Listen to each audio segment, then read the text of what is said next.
Hello and welcome back to the Stronger Than Steel podcast. My name is John Kier, and joining me again is my co-host Austin Davidson from Long Island, New York.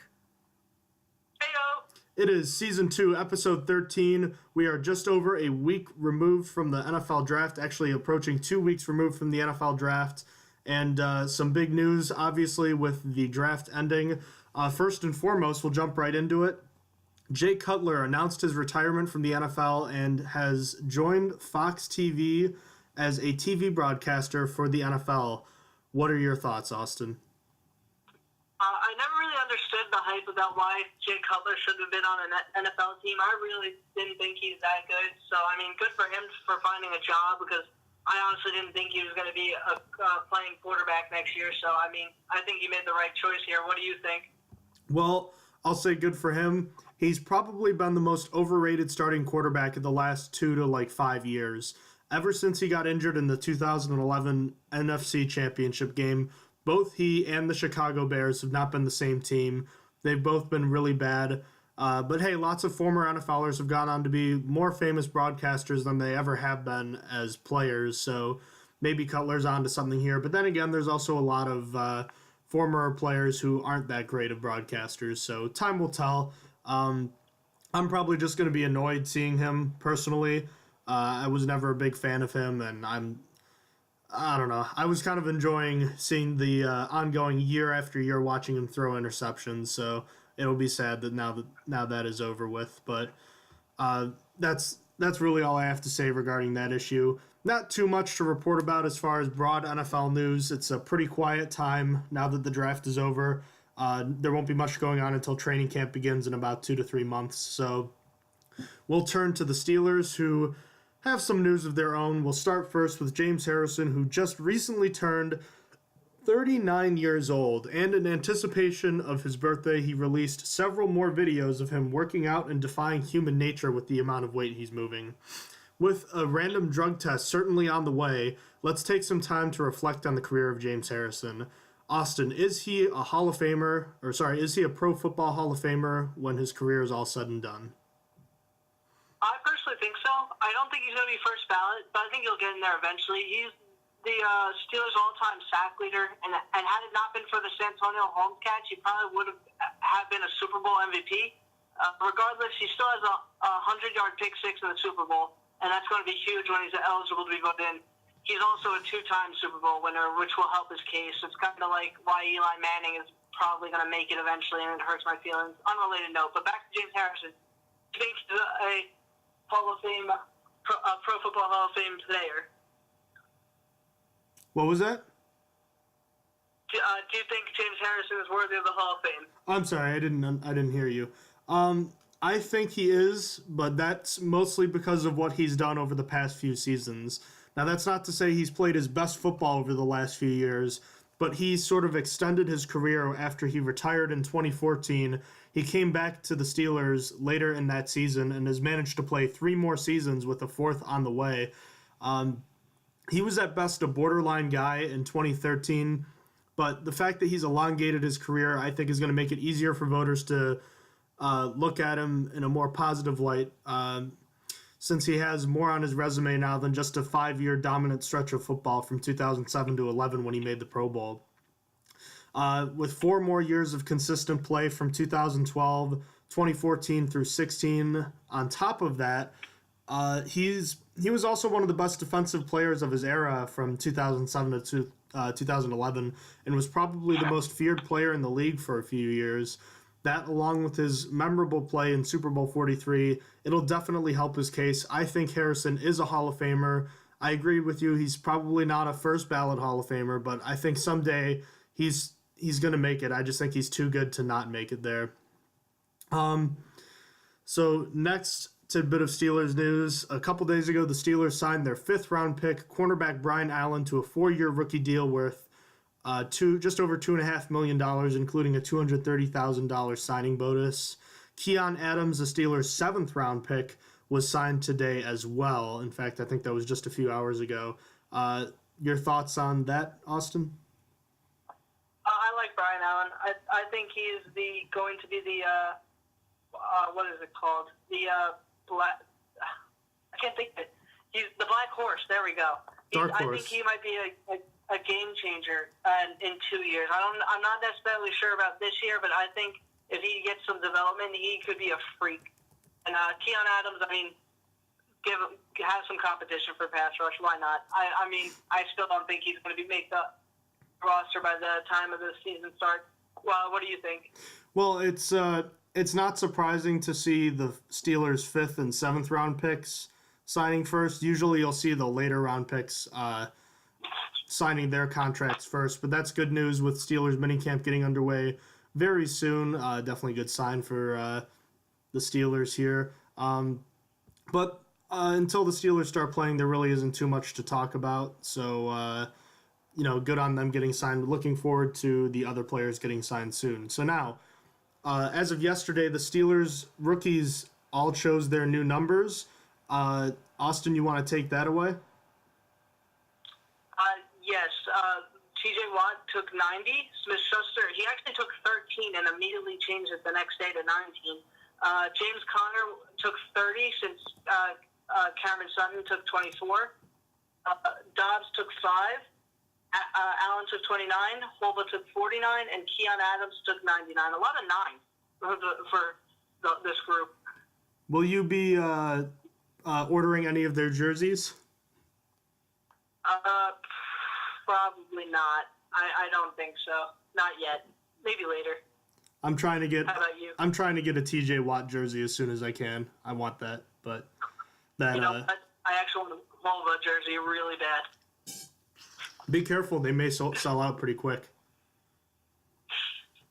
But in any case, moving on from Steelers news, that was all we had to talk about. The NFL draft, the biggest offseason event in the NFL, is over. So now that we can take a look back, who had the best draft? So say players and teams. Who are the winners of the NFL draft, Austin? 49ers franchise. The 49ers finessed the Bears into moving up a spot and still got the guy they wanted, Solomon Thomas.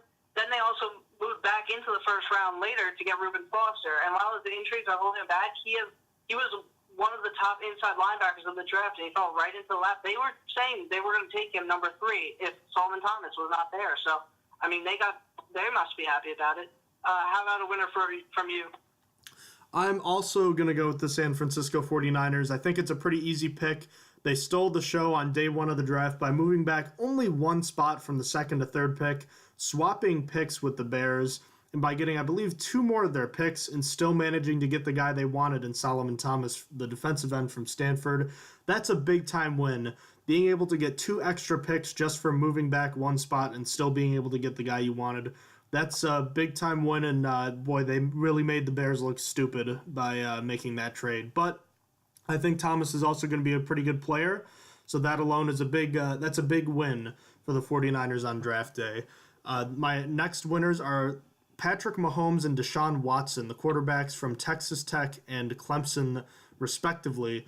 Both of these guys were projected at the earliest to be taken late in the first round. Many people expected that they wouldn't have been taken on the first day since the quarterback draft class was relatively weak. And then the Chiefs, I think, shocked just about everybody and then traded up from the 27th pick to the 10th to take Mahomes, who I personally thought was the 3rd or 4th ranked quarterback in this draft class and had mostly second-round projections. So if you look at him, that's a pretty big win. And now he can sit back and develop behind a pretty solid quarterback and a solid team while he learns the ropes. Kind of a Jimmy Garoppolo situation, if you will. Deshaun Watson, on the other hand, fills a direct need at quarterback for the Houston Texans. Maybe he was picked a little early like I think he was, but in all likelihood, with Brock Osweiler out of the way, I think Watson is probably going to be the starter from day 1. And although there's a pretty strong chance he's not going to be that good this year, or maybe even for a few years, he's going to experience growing pains, I still think that he's going to play better than Brock Osweiler. I don't see how he can play worse. And I think that makes the Texans a somewhat scary team, especially if he's able to find his legs underneath him as the season rolls along. Finally, my last winner, I have the Dallas Cowboys. The Cowboys followed up the best record in the NFC last season.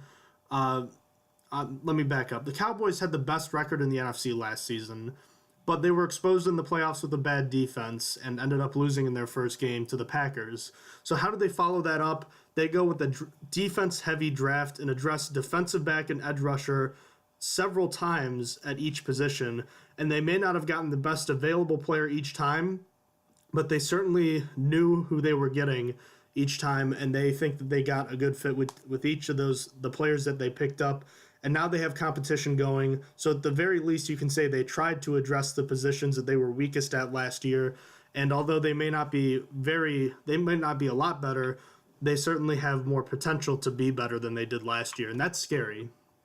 So now that we just talked about the winners, who are the losers of the NFL draft, Austin? Bears.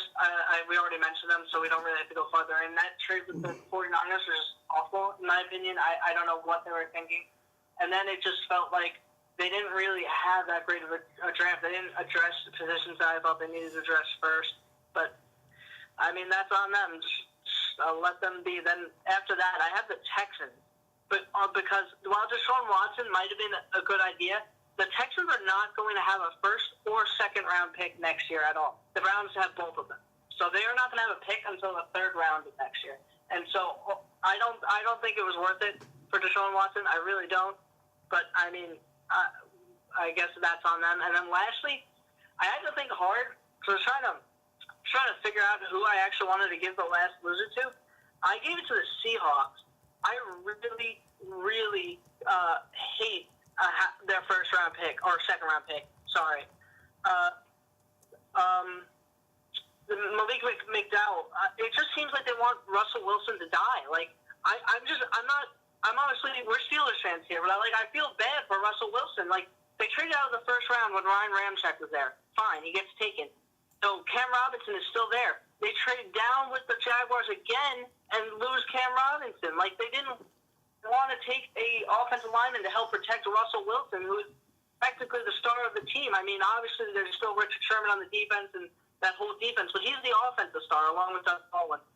And I just think they want him to die. And then I just think the pick was questionable at best. Like, why did you need a defensive tackle? Like Malik McDowell, I get it. He was pretty good, but it was not a position that needed addressing at all by them. So I just think they did awfully. But let's hear about your. Who do you think had the worst draft in the NFL? Well, I, like you, went with the Chicago Bears, and in addition to that, Mike Glennon. The first word that comes to my mind when I think about the Bears draft is ugly. Just when you think this team may start to turn it around by getting rid of Jay Cutler, they give up way too much for the pick in front of them for Mitch Trubisky. Really? If San Francisco is that willing to trade with you, do you really think that they were going to take Trubisky of all people? And oh yeah, they just paid Mike Glennon, I think, upwards of $15 million a year to be their quarterback, and that's clearly a waste because they don't plan on keeping him around for the duration of that contract to be a starter. And you can forget about helping other parts of the team since you just traded away several other good picks for the Niners to move up just one spot. I think this was a laughable decision. With the Browns apparently on their way to maybe leaving the NFL's basement, the Bears seem ready to step in and take their place. I hated what they did in the draft. My second loser was the Carolina Panthers for their first round pick. Yes, I do love Christian McCaffrey, but I think the Panthers reached by taking a running back with the 8th pick. There were other areas of that team that could have been addressed sooner, specifically offensive line and wide receiver. And while they did eventually address those picks in the second round, there were better options available in the first round, and they topped off the draft by wasting their last 2 picks on a fullback and kicker. And yes, I know they went to the Super Bowl 2 years ago, but they only won 6 games last year. They started 1-5, and they were really not a good football team at all. And then finally, my last losers are the underclassmen who left school early that were not drafted. That is about 30% of the total underclassmen class that left school early for the NFL draft and weren't drafted. That number rose to its highest level in nearly 3 years. Of the 103 college players who left early, 73 were drafted, 22 of which went in the first round. But many of the underclassmen who forfeited their final year are now facing a harsh reality that making it into the NFL is pretty difficult. Some of the notable players that weren't drafted that we looked at were quarterback Gerard Evans from Virginia Tech, who you also ranked higher than Josh Dobbs, the Steelers' fourth-round draft pick. Wide receiver Katie Cannon from Baylor, and Demoria Stringfellow from Ole Miss. So, Austin, I'm going to apologize right now. I skipped your other two winners from the NFL draft. Do you want to tell me about them before we move on? Oh, yeah, sure. My second one is the Eagles. They took Derek Barnett in the first round, and he felt them when they didn't need him. They took the best player available, though, and he's a good one. I already knew that you liked Derek Barnett, so I mean, he was probably the third best edge rusher in the draft. They got a gem dropped to them, and then what really hurt me is they took Sidney Jones. Me and you both shared a want for Sidney Jones, and those two picks were enough for me to say they won in the draft. Then they got a cornerback, the Steelers brought in the third, Russell Douglas. So I'd say they did pretty well. They covered most of their bases. And then finally, I gave it to the Saints. Their whole draft can be characterized as lucky. They got beyond lucky when Marshawn Lattimore fell to them. Lattimore was projected to be gone in the first 5 picks in so many mock drafts, and he fell all the way to 11. Then they got lucky again and had Ryan Ramczyk fall to them at pick 32, where the Seahawks and not one of the tackle-needy teams took probably the best tackle there was. Like this, as I complained about the Seahawks earlier, Giants could have, Buccaneers could have hopped on that. Broncos took Garrett Bowles instead. I was confused. Then they got safety Marcus Williams in the third and Alvin Kamara in the fourth, which is not too bad. I think Alvin Kamara, that's more of a luxury pick since they now have one of the biggest backfields in the league right now with Cadet, Ingram, Peterson, and Kamara. So it's luxury, but I feel like they could trade one of those younger guys. But all right, let's go back to what we were on to next, which I don't actually remember. All right, we have we have to talk about the AFC North and the other teams in their respective drafts. So obviously, it's pretty important that we cover what the Steelers did, but it's also pretty important to keep an eye on what the Steelers' divisional opponents are doing. So with that in mind, Austin and I took a look at each of the 3 teams in the division with the Steelers and how we thought each of their respective drafts went. Obviously, we aren't analyzing them as much as the Steelers, so if you want analysis on their, a deeper analysis on their drafts, you should check out what people following their respective teams have to say. But, Austin, you want to talk about the Browns first? Since we ranked each of the teams in order of how we thought they did in the draft, we can both talk about the Browns first since we have them first. So, you can go ahead, Austin. All right. So the Browns got Myles Garrett, Jabril Peppers, David Njoku, Deshaun Kaiser, Larry Ungunjabi, Howard Wilson, Roderick Johnson, Caleb Brantley, Zane Gonzalez, and Matt Days. And I gave them an A for all those guys because I really think if they did Myles Garrett really saves everything. Myles Garrett is an A+. I mean, they could have only screwed it up. It was the first overall pick. They could have taken Trubisky, so I'm proud of them for not pulling the Browns and taking Trubisky.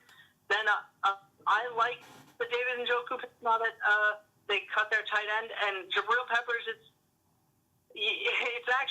makes sense for the Browns that need basically every position covered. Jabril Peppers, as we talked about him, is very versatile. He's played offense. He plays defense mostly, obviously. And it was a good pick. Kaiser was not my favorite pick. I'm just glad the Steelers didn't take him, to be honest, because a lot of people said that the Steelers were thinking about it. Then I like that they bolstered their DT and cornerback roster, and they brought in a kicker to fight with what's his name? He came from the Eagles. Cody Parkey? Yeah, Cody Parkey. There we go. So I enjoy that.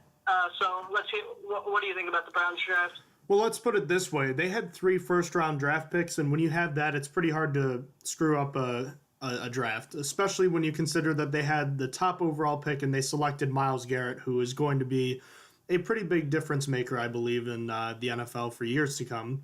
But outside of him, you have to like that Jabril Peppers is kind of what the Browns need, someone who can do a little bit of everything. David Njoku is the perfect guy to step in and replace Gary Barnidge, even though both you and I thought Barnidge was on the roster or was supposed to be the guy going into this year, but Njoku is probably a better pick going forward. excuse me. Deshaun Kaiser. I don't know. It's interesting. The Browns haven't had good luck with boom or bust quarterbacks, but I feel like Deshaun Kaiser is going to have a better chance than most of the other Browns quarterbacks of the past did.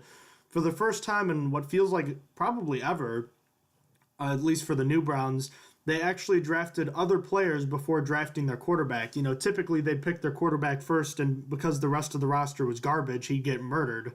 But now they have some other talented players around him first that they picked early, and maybe Kaiser can have a little better team around him before he gets started. So maybe the potential for him to be a good player is increased by the fact that they picked 3 first-round talented guys first. Then outside of that, they bolstered their defense with 3 of their next 4 picks after Kaiser being defensive on the defensive side of the ball. And then in the 7th round, they had a kicker and running back, which I'm not a huge fan of taking kickers, but I feel like the Browns, it wasn't a big deal if they took a kicker or not, especially when they already had 3 first-round picks. So all in all, I also like their draft. I gave them an A as well. And I just think that having 3 first-round picks was a big win for them, and maybe, just maybe, that they are on their way out of the NFL's basement for being the worst team in the league. So, Austin, you and I both had the Steelers, the Steelers' biggest rival at number 2. Mm-hmm. I gave the Ravens a B, and honestly, if they had picked like 28 in the draft, they'd probably be at a B+. Most of my problem comes now with the players, with the position they were and where they took them. They took Marlon Humphrey first, then Tyus Bowser in the 2nd, Chris Wormley in the 3rd, Tim Williams again in the 3rd, Nico Sicorosa, Jermaine Eleanor, and Chuck Clark. Now, my problem was Marlon Humphrey probably went a little too early. I thought he was going to probably go closer to pick 28, as I said. Tyus Bowser, I was not expecting to hear his name until the 3rd round, so I was confused. And after that, I like the Chris Wormley pick. I think the Tim Williams pick is a very good value pick. After that, they just got some more guards, and then they got a 6th-round defensive back. So I mean, it was an all right draft. They didn't have that many picks, it seems. What did you grade them? I gave the Ravens a B-. There are some picks that I liked. There were some picks that I didn't. And if I'm a Ravens fan, I'm not sure exactly how I feel right now. The players they took on day 1 and 2 have the potential to be some pretty good players, but I feel like the Ravens ignored their biggest need, which was offensive line, until it was too late. Yes, they got 2 linemen in Jermaine Illuminor and Nico Siragusa. By the way, that Siragusa is not related to the former Ravens defensive tackle Tony Siragusa, who was on the Super Bowl winning team in 2000. But in any case, I was kind of surprised to see the Ravens go strong with their first 3 picks on the defensive side of the ball when they had one of the best defenses in all of the league last year, even if their pass rush wasn't that good. Also, I feel like Marlon Humphrey was overvalued, like you said. I think they kind of reached for him. GM Ozzie Newsome loves his Alabama defensive players, but there's a reason a lot of them aren't usually as great in the pros as they are in college. When you have all those good players at Alabama playing in a well-coached system, they kind of feed off each other, and their work individually tends to not be as good when they aren't playing with all those other good players. But time will tell. I think it's a decent draft, but I definitely think it wasn't the best in this division. And finally, you and I obviously had the same team in last. A team that seems to be backpedaling after making the playoffs for, 5-6 straight years? It's rough, yeah. I mean, they didn't win a playoff game in those years. They still have that huge drought going, but, I mean, they were making the playoffs, so I guess that's something. You want to tell me about what you thought of their draft? Oh, yeah, sure. Actually, quickly, before I move on to them, I just want to say, ask who the Ravens starting receiver is. Is it Chris? Is it Wallace? Is that their number 1 receiver right now? Because that's atrocious. Well, if that's true. Well, Steve Smith retired, right? Yeah. Is Kamir Aiken still around? I think he went somewhere else. I think they lost him in agency, but I'm not completely sure. Okay, who is that fast guy that they had. I'm thinking of Dorsett, but that's that. All right, Perriman. I was thinking of Dorsett, but he's on the Colts. So, as far as I can tell right now, it's Perriman, Mike Wallace. Really use the wide receiver. Yeah, it's Perriman, Mike Wallace, and is it Campanaro? I think so. I thought he was a tight end, to be honest, but I guess that's it. That's a very sad state of affairs. Jeez, they'd be crying for Torrey Smith. Wow. Oh, that's fantastic. Wow, that's ugly. But in any case, we can marvel over that another day. Let's move on to the Cincinnati Bengals draft. Sorry, I gave them a B-. I'm leaning more towards C+ looking at it again. It took John Ross. In my opinion, he's a bust. He's just fast. He's going to get injured. His career is not going to take off. Then they did the most Bengals move they could. They took Joe Mixon in the second, of course. He's a standard Bengals player. Third round, I actually enjoyed. They got Jordan Willis. I thought that was a good pickup. Then in the fourth round, they also got Carl Lawson, which I think is a good pickup, but I'm confused because apparently he's supposed to go in the first round or late or early second for a very long time in many mock drafts, and then he just fell. Apparently he has an injury problem, so, I mean, I that might be a good pick. It might have been very value for them, but after that, Josh Malone, Ryan Glasgow, Jake Elliott, a kicker in the fifth, was to compete with Nugent. J.J. Dielman, a center. Jordan Evans, a linebacker. And Brandon Wilson, a running back. Oh, and Mason Schreck, my personal favorite because of his last name. But going back to Joe Mixon in the second round, Joe Mixon obviously got into some legal trouble. Joe Mixon punched a woman in the face. I think she said something racist or whatever it was. It doesn't really matter. There's no justification for hurting someone. So he's just a standard Bengals player with the Vontaze Burficts, the Adams of the world. Pac-Man Jones. My bad. I said Adams. It just seemed like a standard Bengals player. It's like, where's the scrubby player going to go this year? Is he going to go to the Bengals or is he going to go to the Cowboys? Who will know? What do you think of their draft choices? Well, let me put it this way. I loved Carl Lawson, the outside linebacker from Auburn. They're one of their fourth-round picks, and that was about it. I gave the Bengals a C+.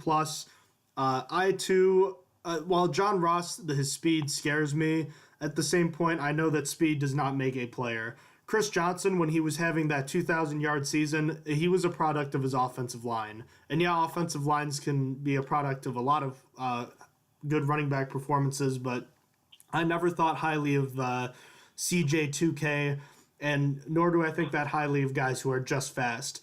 For years, the Oakland Raiders picked fast receivers, Darius Hayward-Bay being one of them, a first-round pick early in the draft, and he didn't have a good career with them.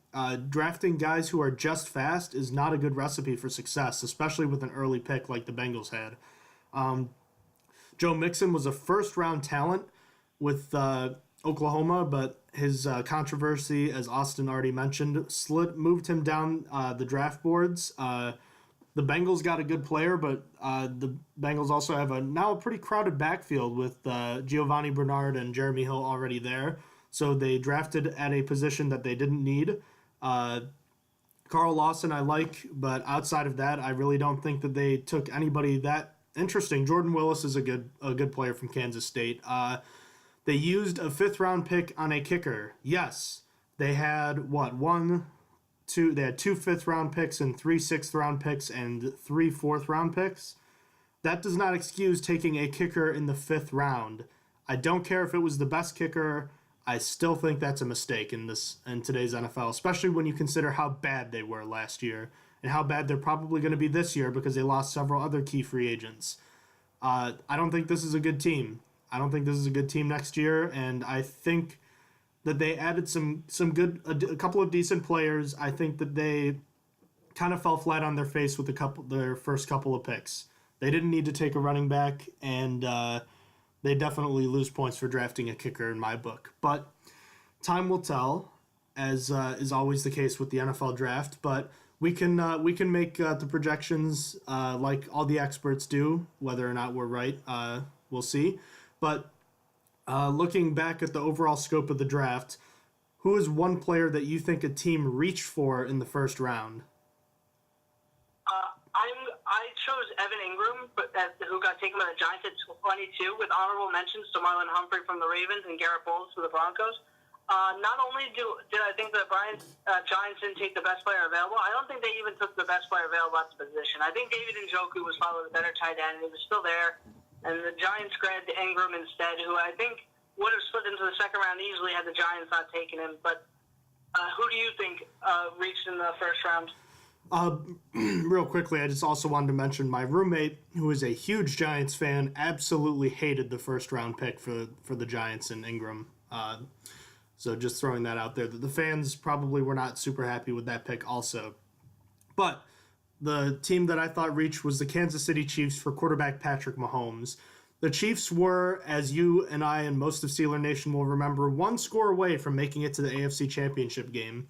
They had a solid and opportunistic defense with a ball control offense that had a couple of explosive playmakers in Tyreek Hill and Travis Kelce. They secured the number 2 seed in the AFC playoffs last year, which makes the selection of Patrick Mahomes somewhat surprising as early as they picked him. Yes, Alex Smith is getting older and has lost some of his mobility, but I don't think the Chiefs needed to draft his replacement this soon and this early in the draft, especially when you consider that the Chiefs needed offensive impact right away. That's not going to come from Mahomes. They got most of their production last season from Hill and Kelce. Another receiver or playmaker or running back would have made more sense to me, especially when considering that Mahomes was probably at best a fringe first-round talent. Austin, you want to give me one player that fell in the first round?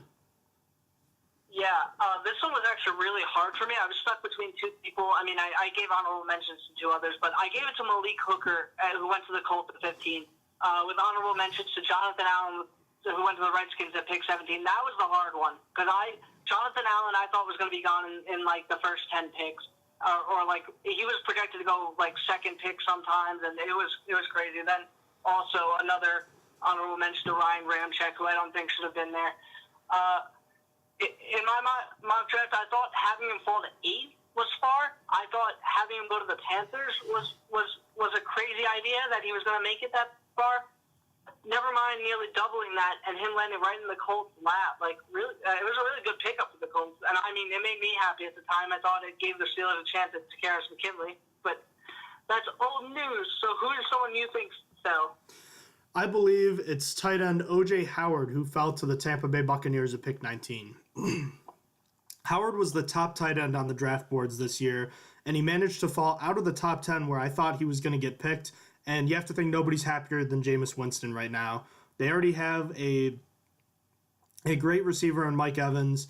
They have a pretty solid tight end in Cameron Brate, and now they have the best tight end in the draft, a guy with big hands, and he uses that to his advantage along with his great athleticism to stretch the middle of the field. He does need some work as a blocker, and his work ethic has been questioned at times, but the Buccaneers got an impact player right away with his athleticism, and he's only scratched the surface. I think he's got a lot of potential in him, and I think he could be a scary type player, especially if he can round out his blocking.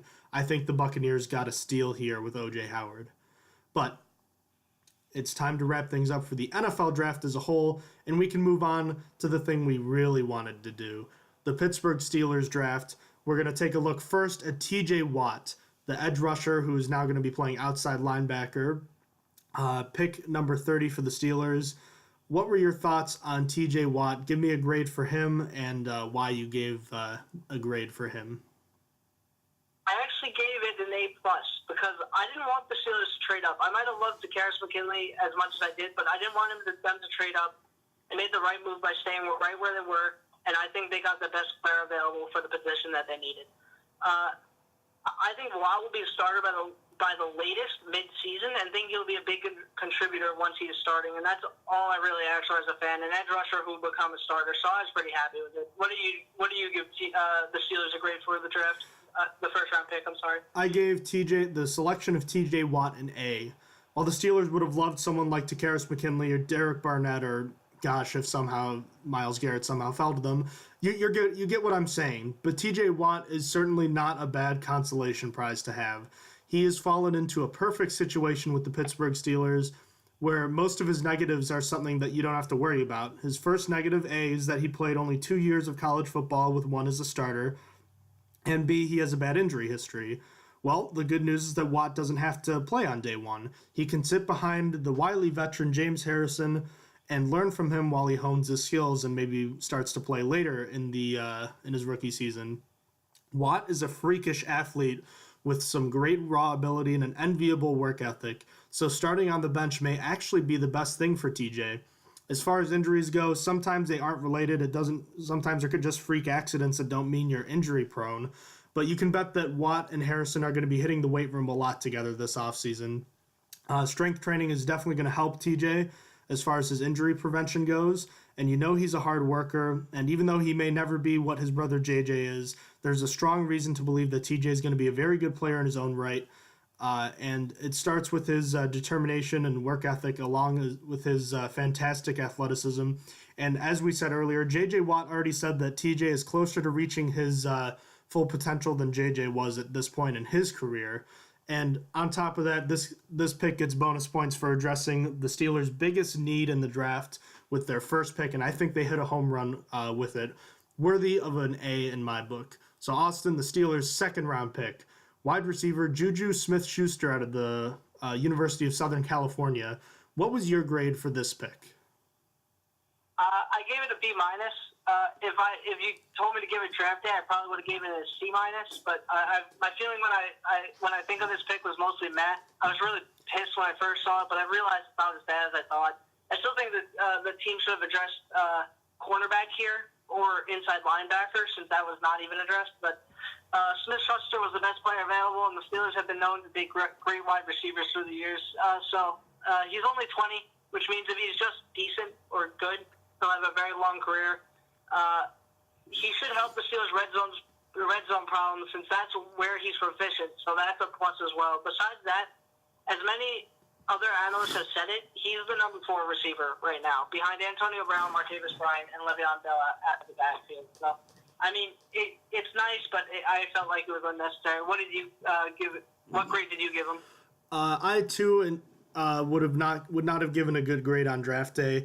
When I first saw this pick, I was not very happy. I wanted the Steelers to address other positions of need like you did, but as time has gone on, I've realized that Smith-Schuster was a good value pick and is actually a somewhat necessary selection to bolster the depth of the wide receiver position, since we simply cannot rely on Martavis Bryant with his suspension history and Sammy Coates with his disappearance of his hands at times, a lot of times. Smith-Schuster is going to give Ben Roethlisberger another reason to be happy. It's always nice to have Ben Roethlisberger in a good mood. And he also gives the Steelers something that they didn't really have for much of last year, and that is a strong, consistent possession receiver that has some good size. You could argue that Ladarius Green was that player, but then again, he only played in 6 games last year. Smith-Schuster is not the fastest player on the field, but he doesn't need to be either. He's a physical wideout and has strong hands in addition to being a good route runner. And like I said, while his speed isn't great, he doesn't need to be a burner. The Steelers already have that with just about every other receiver on the roster already. So an analogy I like to make is that Smith-Schuster is a raw but bigger version of Hines Ward. He has the ability to be that kind of player. So that's a nice start. He's also a pretty good blocker, I should mention. I think he's one of the best blocking wide receivers in the draft, and you know the Steelers love that. But this grade drops to a B for me because the Steelers still had bigger holes at cornerback, tight end, and inside linebacker, and I think that the wide receiver position could still have been addressed later in the draft. So that's why I gave the Steelers' second pick a B. So the Steelers had 2 third-round selections in this year's draft. Their first was the cornerback Cameron Sutton from the University of Tennessee. Austin, what are your thoughts on this selection? I gave Cameron Sutton an A. I like that the Steelers hit 2 birds with 1 stone. They addressed the cornerback position as well as trying to bolster special teams with another return man.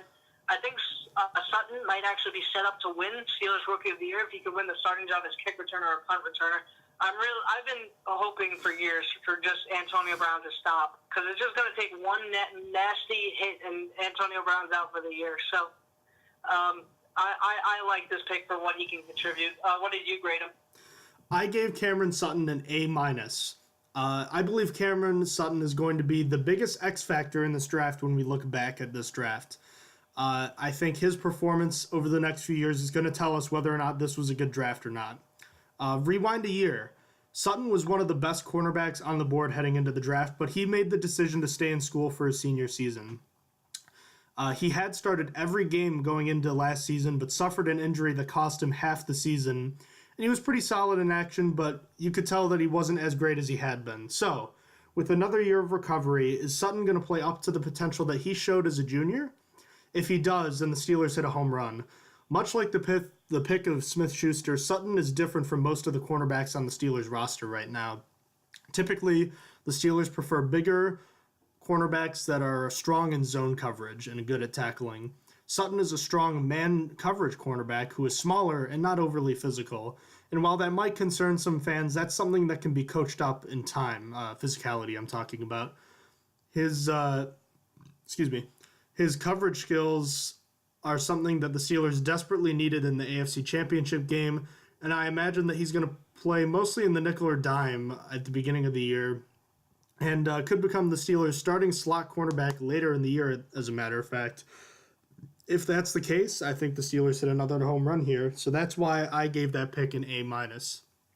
The second pick in the third round was fan favorite and hometown fan favorite, running back James Conner from the University of Pittsburgh. Austin, what are your thoughts on this man and this pick? Got to be the Debbie Downer. I got to. I gave him a C+, and I would have given him a D- on the day of the draft.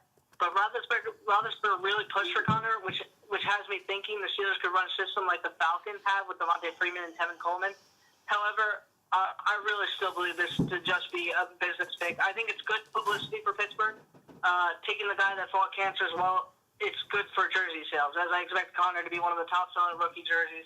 What really brought this pick down, it's not him specifically, it's that I think the Steelers could have waited around to get him if they really wanted to. I really think the Steelers could have gotten Conner in the fourth, but what do I know? Maybe a team was targeting him next. But what did you grade him? Well, I gave the pick a C+. Since the Pitt Panthers are my favorite college football team, I've seen James Conner a lot over the past few years. I watched his record-setting rushing performance in the bowl game his freshman year against Bowling Green, and followed that up by being the ACC Player of the Year as a sophomore. And after overcoming cancer and an MCL tear, he managed 1,000 rushing yards and 16 touchdowns. So this man is obviously the best story coming out of the NFL draft to play for his hometown team. He's a tough and physical runner who has a strong work ethic and willpower that can't be matched by any player in the NFL, and I truly believe that. My big complaint with this pick, however, like you mentioned, Austin, is that it's at least a round too early, and I think maybe 2 rounds early. I'm going to keep beating this horse. I'm going to keep beating this dead horse, and I have to. Inside linebacker and tight end. I'm going to keep talking about it, Austin. Coupled with the fact that Le'Veon Bell is the entrenched starter, I don't see Conner getting much playing time this year. Every year we talk about how Le'Veon Bell is getting too many touches. We need to take the load off of Bell. We had a guy in D'Angelo Williams who was a pretty good player in his own right, and he still rarely saw the field. So I'm doubtful James Conner is going to get any significant playing time this year, and that's something I would have wanted out of a third-round pick. But at the same time, I don't want to make it seem like I'm ripping the guy, because ultimately I do think he's going to be a good player. I think he's a great fit, and I think maybe, depending on what happens with Le'Veon Bell, he could be the future back of the Steelers. And let me tell you something, he's going to be a good player. So I'm not mad at this pick. I just think the Steelers could have waited around. That's just what I think about that. And I certainly would have liked him better in the 4th round than the Steelers' 4th-round pick that they ended up making. And Austin, I know you're going to have a field day with this, so you want to take it away? Yes. Next up, 4th round, Joshua Dobbs. All right, so 5 a.m. in the morning this morning, I'm working on final stuff. You know what popped in my head? I really, really don't like Joshua Dobbs. I had him at a D+ originally, and I brought him down to a D, and I wrote more stuff because I'm just not happy. I thought maybe some time would get me behind this pick, but I'm just never going to be the fan of the type of quarterback he is. I said it many times now, I'm not a fan of mobile quarterbacks. I want a gunslinger. And if I had one, I'd prefer them to be like Cam Newton and not Tyrod Taylor. Well, Dobbs is a mobile quarterback, and he's the Tyrod Taylor type, so that's great. Not only that, he has a fumbling issue. This is what I actually wrote this morning. He does have a better arm and is extremely smart, but this is not, at least I hope, Roethlisberger's replacement. He just doesn't have the accuracy for me to want him to start. And going back to the fumbling issue, he fumbled 10 times in 13 games last season, which makes what skills he has as a runner almost useless if you're going to turn over the ball that much. I mean, I believe they weren't all turnovers. It was just 10 times he fumbled, but that's 10 potential turnovers. For some NFL comparisons, in 2016, Tyrod Taylor fumbled 3 times in 16 games. Cam Newton, in the 15 games he played, only fumbled 3 times as well. And Russell Wilson had 8 in his 16 games. But to be fair, I think he sat as a backup for one of them, but he was still active. So in 15, Russell Wilson was the closest. So, yeah. So, all less than Dobbs. All less than Dobbs with more games played. Every single one of those quarterbacks played more games than Dobbs and fumbled less. So, he's a number 2 at best, which means to me the Steelers should have waited to get a quarterback later if he wasn't going to be Roethlisberger's replacement. There was just no need. There could have been. Let's beat the dead horse again.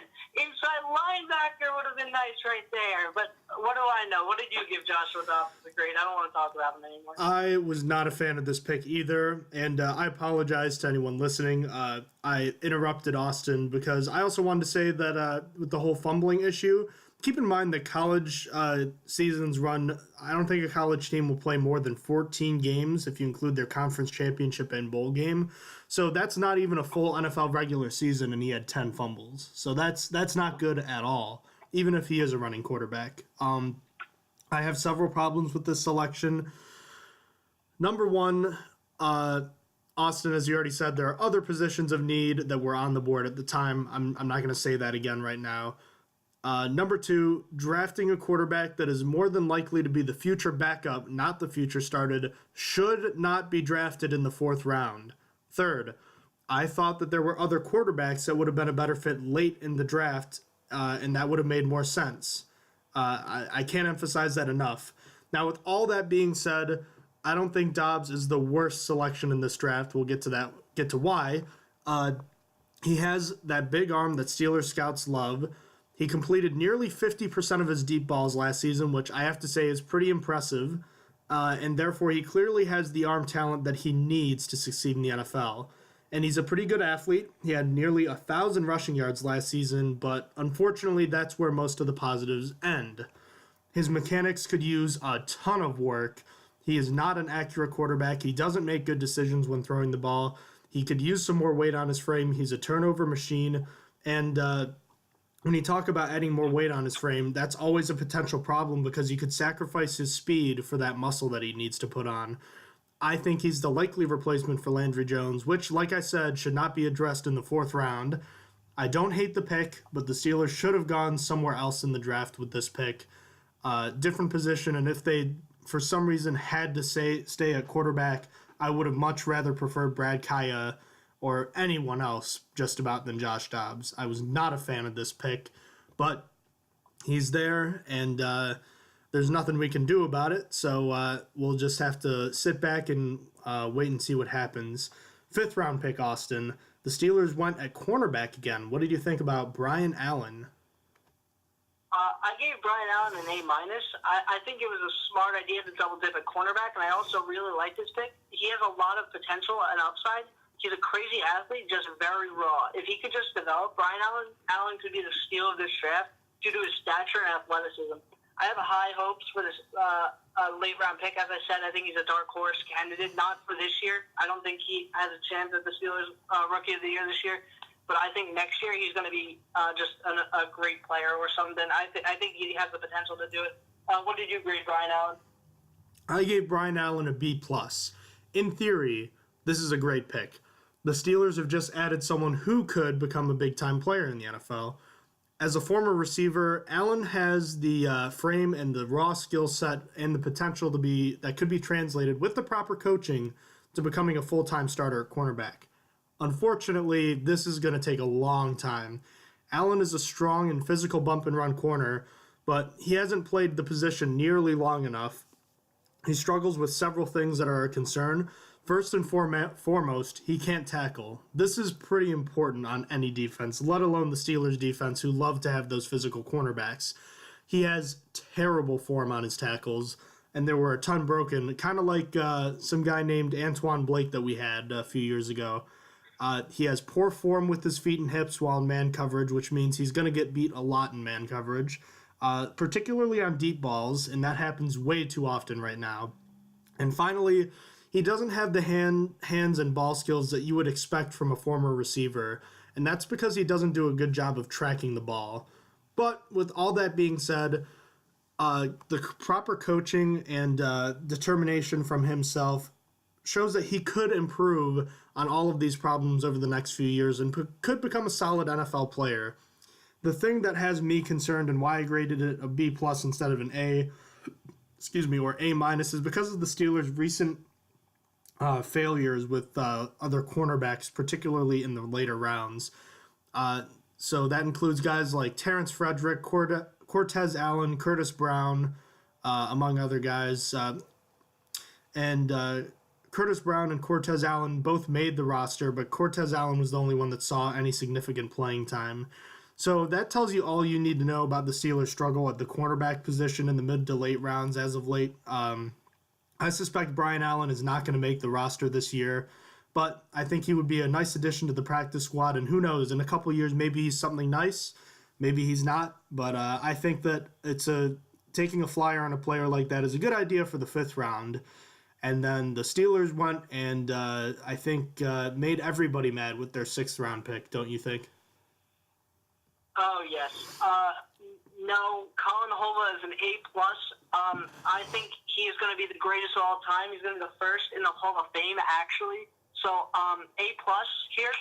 Great choice. 6th round. I mean, it was worth it. You got a Hall of Famer right here. Okay, all right. Kidding aside, this is an F. Quite easily. It's just an F. I don't know. Can you do an F-? Because if you can, it's an F-. But I don't care about how much potential there was in this long snapper. There's no such thing as enough potential to be worth a 6th round pick. Hardly are worth a 7th round. This was one of the most stupid picks I've ever seen the Steelers make in my time being a fan. There's just no justifications to this pick, regardless of how good he is as a long snapper or that he has experience at quarterback. I'm forever going to be mad at this pick. And just I wrote it down because it's not going to happen, but if it does, I'm going to lose it if Greg Warren beats him out anyway. I'm actually going to literally flip a table. What did you grade our boy Colin Hova over here? I gave it an F, and I'm not going to spend much time on this pick because we beat it to death already. I'll put it this way. If he does what Greg Warren has done, a rookie in 2005, 2-time Super Bowl champion, did his job very well from 2005 to 2017. Rarely missed any time due to injury, and we never heard about him because he always did his job. Even if he did that would not validate this pick. It might validate a 7th round pick, a late 7th round pick, but that's only if there's no other holes on the roster. This was stupid. This was not a smart pick at all, and I don't care. There's no way to justify it, as you said, so I don't want to talk about this anymore. That is a big, big F. So finally, we get to move on to the Steelers' last pick, who you and I both liked a lot better than their 6th round pick. Don't you agree? Yeah, Keon Adams, I gave an A. The last pick, it seems right to address edge rusher again and provide even more competition. I honestly doubt Adams will make the roster, but hey, worst comes to worst, he's a practice squad guy that can be called up if needed. Not really much else to say about him. I didn't honestly watch a lot of tape on him. I didn't really get to know how he was like. It's just a late round pick that's probably not going to make the roster. What did you grade him? It's hard to get tape on these late round picks, so in all honesty, I also like the pick. the Steelers decided to double dip at the edge rusher position, and I thought that was a good idea. True Adams is not really big enough right now, and it's unlikely he makes the roster or has any sort of impact on the team this year. But there's potential for him to become a situational pass rusher, and he has an outside shot at taking Arthur Motz's roster spot eventually. He is athletic and quick, which gives him the option to be a speed rusher on the edge. But like I said, he doesn't have the size that he needs right now and needs to develop a power move. He doesn't take on blocks very well and doesn't play the run well right now. But the Steelers took a flyer on a guy who has the potential to become a solid pass rusher. Not a bad pick for your eighth pick and final pick in the 7th round. So not bad at all. So now that we've looked at each overall pick, you want to give the Steelers... Oh, by the way, I gave him an A for that grade. So now that we've graded and looked at all of the picks that the Steelers made, you want to give me an overall grade for the Steelers draft in 2017. I give this draft a B-. It's almost the complete opposite of what I thought of last year's draft. Last year, I was upset about that first-round pick and then basically every other pick afterwards. Then here, I love the first-round pick and hated most of the other picks. I'll feel better about it when I see Smith-Schuster and Connor contribute. That's really all I want to see, how much they're going to contribute this year. What did you grade the draft overall? I gave it a B+. I love the picks of T.J. Watt, Cameron Sutton, Brian Allen, and Keon Adams. I was on the fence about Connor and Smith-Schuster, but I'm hopeful about them, and I'm not a fan at all of the Dobbs and Holba selections. I know Watt is going to produce, and he's going to be a good player right away. Smith-Schuster, Sutton, and Connor, time will tell if they're going to be good players, and that will also determine whether or not this was a good draft in my eyes. Smith-Schuster is the guy I'm really going to have my eyes on this year. I think he's going to be the camp darling because I think he's going to do some things that are going to have everybody saying wow. But I think he's going to have a relatively ordinary year with so many other weapons around him. I think he has the potential to be the possession receiver that this offense really needed. I'm not really going to evaluate the day 3 selections harshly since they usually don't make an impact in their first season anyways. I still hate the Holba pick, and I don't like the Dobbs pick much either. But maybe they both prove to be Holba a mainstay as a long snapper, and hopefully Dobbs can be a good backup. So B+ I thought was an appropriate grade. So now, Austin, who are the winners on the Pittsburgh Steelers? Let's look at players specifically. I'm just going to take one. I'm going to take Vince Williams. Vince Williams is definitely one, going from almost getting replaced by Dante Hightower to, okay, buddy, you're going to be the starter this year. We always had confidence in you. Don't worry about it. Also, he's got no depth behind him, so if he goes down, our starter could be Steven Johnson or Tyler Matakevich, which is very exciting to look forward to. But he won. He definitely won because the Steelers didn't draft an inside linebacker, which means they are going to have him start, and they believe in him, I hope. Or they just decided that, you know what, it'd be funny not to take an inside linebacker this time. But, all right, that's basically my one winner. Who's your one winner? Well, since you covered Vince Williams, I'm just going to talk about Ladarius Green, the other position of need that I felt the Steelers did not address. It seems like the Steelers have full confidence that Green's injury problems from last season are not going to be an issue this year. And yes, they could be wrong about that. We did see how strong Ladarius Green can be when he's healthy. Jesse James improved a bit, and I like David Johnson, and Xavier Grimble flashed some potential when he played too. So, yes, I think Ladarius Green is a big winner because the Steelers reaffirmed their belief in him that he can be a difference maker on this team. So now moving on to the losers. Austin, who are the big losers on the Steelers right now? I have 2 for this. Well, technically 4, but 2 different spots to address. Landry Jones. Landry Jones is going to be fighting for the number 2 this year and may not even be on the roster next year, depending if the Steelers take another quarterback next year, which there shouldn't be a problem because they shouldn't have taken a quarterback this year and should have just waited to take one higher next year. But, I mean, it is what it is. And then after that, 3 people. Kobe Hamilton, DeMarcus Ayers, and Justin Hunter. With the pickup of Smith-Schuster, there's no doubt in my mind that these guys are now gone. I'm mostly sad about Ayers because he's young and I saw potential. I mean, it makes sense. I hope to see see them both picked up by other teams, Hamilton and Ayers. I mean, I have no love for Hunter at all. I think that was still the worst free agency move we did this year. So, who are your losers? I'm just going to concur with you that any receiver not named Antonio Brown, he's an insurance policy for Sammy Coates and Martavis Bryant. He's going to push for playing time with them. And now there's no way I see... All right, this is the list of receivers who are now fighting for either playing time or a roster spot. You now have, outside of Coates and Bryant, you have your starter Brown. You have guys, Justin Hunter, DeMarcus Ayers, Darius Hayward-Bay, Kobe Hamilton, and Eli Rogers. There's no way the Steelers take all of those guys with them. So I see probably two of those guys making it. So that's going to be tough, and I think Eli Rogers is definitely making it. So that leaves one spot for those guys. So... time will tell how that works out. William Gay is my next loser. It's the same idea with the picks of Brian Allen and Cameron Sutton. He really appeared to start slowing down last year and was pretty bad in the AFC Championship game. With Artie Burns and Ross Cockrell starting, Senquez Golson and Cameron Sutton pushing in the slot. If Gay struggles, he may not make it out of training camp. And while I do think he'll make it out this year, I think this is probably his last year with the Pittsburgh Steelers. And last but not least, I have Greg Warren, the mainstay at long snapper over the past 13, 14, 15-plus years. If for some reason they keep Warren, it'll be the biggest waste of a draft pick I've ever seen the Steelers make. And that's sad because he's done his job very well since his rookie year in 2005, but it seems like he won't be playing that much longer. And the selection of Colin Holba in the 6th round almost ensures it. So it looks like it's... we're at the end of the road for Greg Warren. So that is my final loser. So some more Steelers news. We have the undrafted free agents. I'm going to give you a brief rundown of them. Starting, we have West Virginia's running back Russell Shell. Quick tidbit, he was a 5-star running back out of high school and started his career at Pitt, but eventually transferred to West Virginia and never realized his full potential.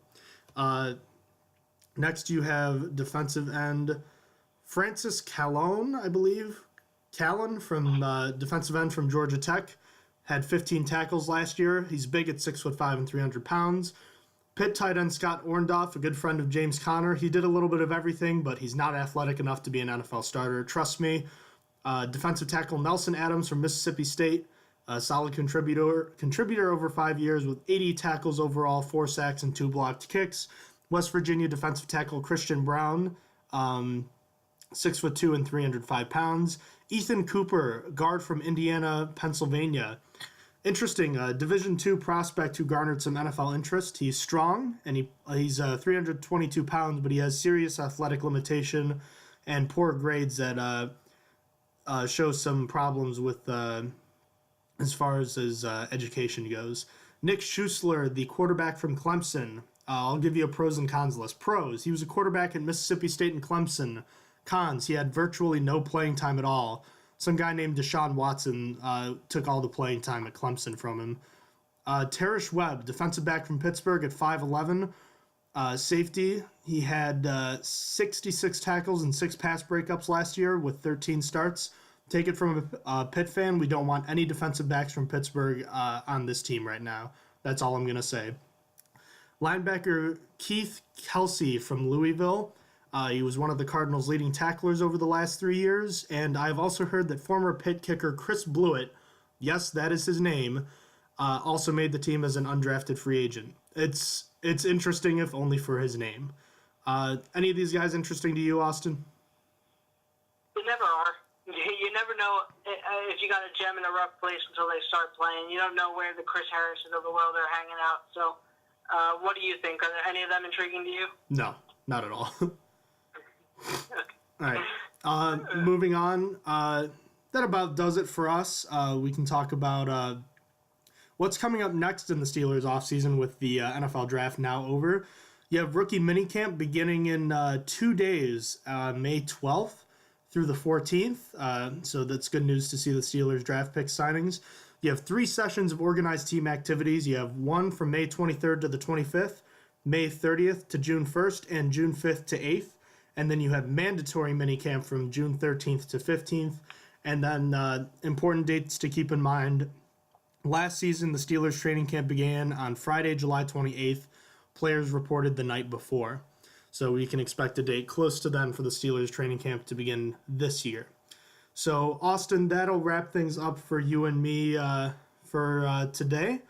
We had a big episode today, and we have some more business to discuss when we get off here. But it certainly was a interesting draft, don't you think? That's a pretty good one. I enjoyed this draft, being able to know the people for once. So it was pretty cool. It was definitely an interesting difference from past years, but we're going to wrap things up for today. If you have any questions about the show, want to give us some feedback about how we're doing, give us some suggestions, email us at strongerthansteelpodcast@gmail.com. Check us out on Twitter. Our username is @stronger_steel. On Facebook, we're @StrongerThanSteelPodcast. Check out our episodes on SoundCloud and YouTube for more information. And please, we always encourage feedback, and we definitely would like to see it. So thank you everybody for listening today. Looking forward to the Steelers getting back on track and hopefully getting started with their mini camp soon. So Austin, we'll have to figure out what our next episode will be on, but for the time being, thank you for joining me today in what I think is our longest Stronger Than Steel podcast episode ever, maybe outside of the season wrap-up episode. Yep. Alrighty. Well, thank you for joining me, Austin, and we'll see you next time, Steeler Nation.